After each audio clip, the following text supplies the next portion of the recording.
This is Terry. I'll be the facilitator of this 10-minute Hidden Job Market workshop video. After this workshop video, you'll be able to create a list of contacts that could lead you to hidden job opportunities, prepare a personal introduction to make a good first impression, create and effectively use calling cards, and follow up on your job leads in order to increase your chances of finding meaningful and sustainable employment. At any time in this presentation, click on the pause button in your video player to stop this workshop. If you have not already printed the handouts for this workshop, please pause this video, open a new window in your browser, and go to the link in the screen to print the handouts. Pause this video now with the pause button in your video player.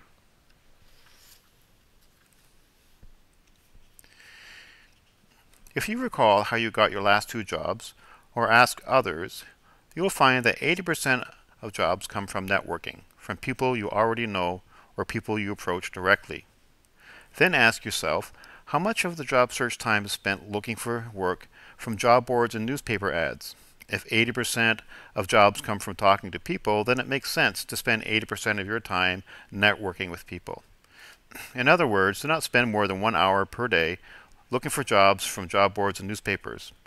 This workshop will show you how to find potential employers and approach them for potential work. You may think you don't know many people.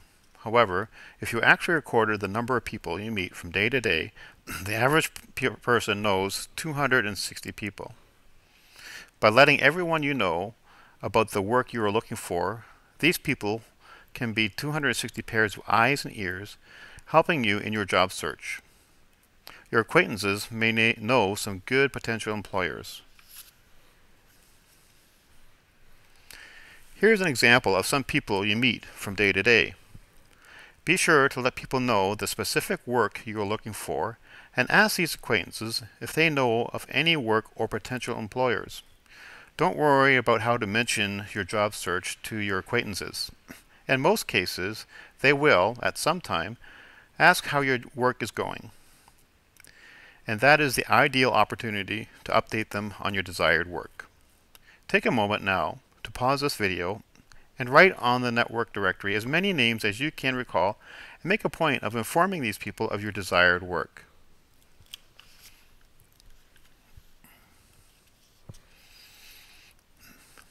In addition to networking with your acquaintances, it is also beneficial to approach potential employers directly. Employers appreciate job seekers who approach them directly. It shows a personal interest in the employer's business.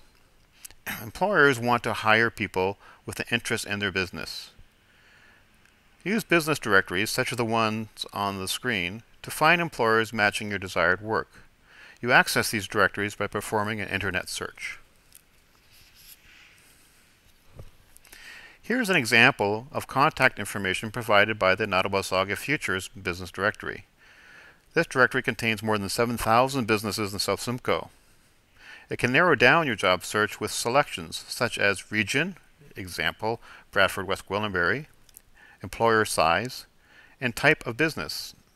As you can see in the example, this business directory provides valuable contact information. Later in this workshop, you will prepare a personal introduction which is ideal for introducing yourself to these employers.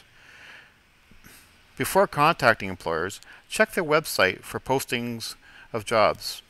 Most employers will advertise job opportunities on their website before listing their jobs on public job boards.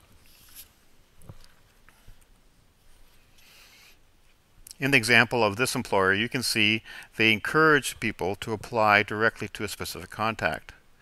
They even provide an email to submit your resume to the most appropriate person. Be sure to document these leads in your networking directory and set a follow-up time if allowed. Pause this video and take some time to review the business directories.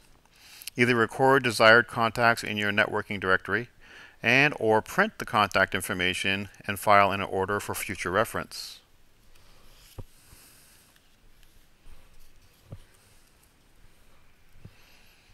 Most employers form a first impression of potential employees in a few seconds.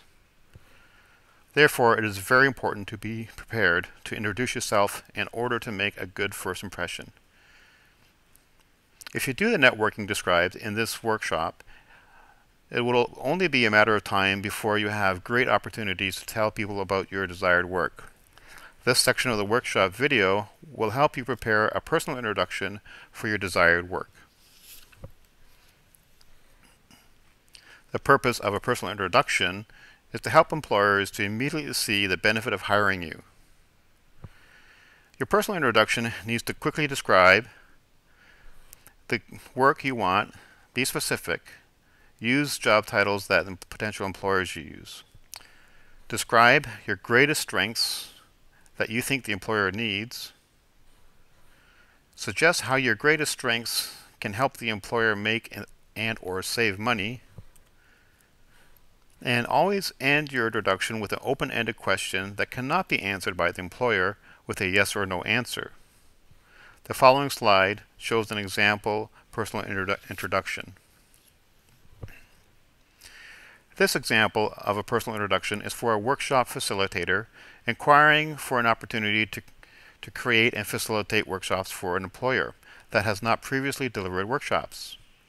While I read through this introduction, notice how it matches up the employer's or the job seeker's strengths of creating and delivering workshops to the employer's needs for someone to make and deliver workshops. Example. I am looking for the opportunity to facilitate employment-related workshops. I'm experienced in every role of employment centers and very good at creating new workshops.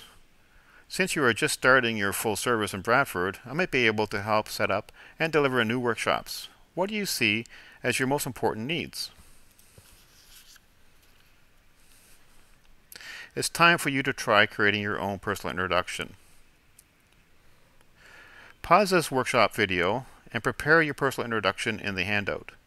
Try saying your introduction to someone for feedback. Keep in mind that the intent of the personal introduction is not meant for you to say the introduction in the same way each time. The introduction helps you remind yourself of the most important information to share with a potential employer when the opportunity arises. Many employers are overwhelmed with paperwork. Therefore, if you approach an employer directly with a resume, cover letter, and lists of references, you may be adding unwanted stress to that employer. To make the best use of networking opportunities, you can prepare a calling card, that is, a paper-based version of your personal introduction, to provide to the employers when needed. Here's a simple layout for a business card size template. As with your personal introduction, you need to be specific with the work wanted.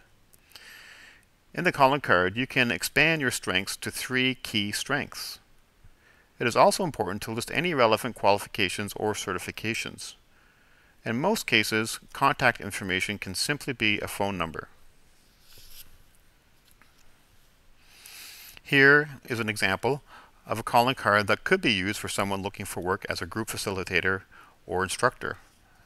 Notice the 3 key strengths are targeted to the employer and or type of employers performing the desired work. Depending on the type of employers you expect to meet, you may also choose to include your email contact information in the calling card. Here are some key do's to keep in mind when using and distributing calling cards. To create calling cards, you can follow the business card instructions in most word processors, such as Microsoft Word. You'll need to know the manufacturer and product number of the business card paper you choose to use. Business card stock paper will print 10 cards on one 8.5 by 11 sheet. Ever wonder how some people get amazing jobs? In many cases, it's about being in the right place at the right time. This is the key for finding opportunities in the hidden job market. When someone leaves a job, the employer often looks for a replacement by first asking existing employees of any potential replacements. Only after exhausting leads from close acquaintances does the employer go public by posting the job on job boards and in newspapers. Consequently, the more often you can contact and or update a desired employer on your availability, the greater opportunity you may have of finding good jobs that are not yet advertised. Be sure to take time each week to record every contact you know and find. The networking directory handout is simply an example of a document for recording contacts.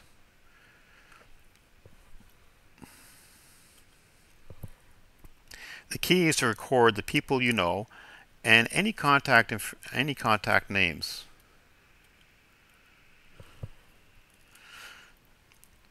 If you continue to get either job leads and/or additional contact names, your job search in the hidden job market will continue until you find meaningful work or employment.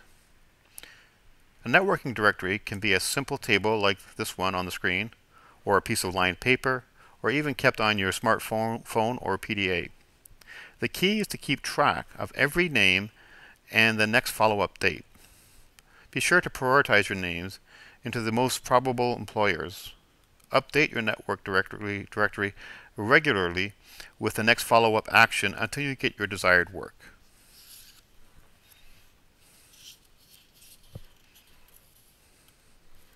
Since follow-up is the most important step in finding work in the hidden job market, be sure to record all leads and ask for other names.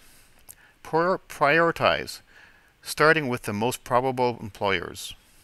Send out letters, emails to employers that show some interest in you, requesting you to follow up with them in the future. Send thank you notes or cards to employers that give you interviews and/or additional contacts.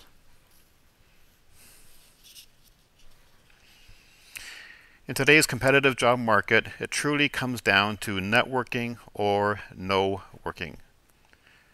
Be prepared. Create your personal introduction and calling cards immediately, and never stop following up. Follow-up results in job search success, especially in the hidden job market. I hope you found this hidden job market workshop video useful, and that it will result in you finding meaningful and sustainable work. Please take a moment to complete the online survey to let us know what you thought of this video. Thank you.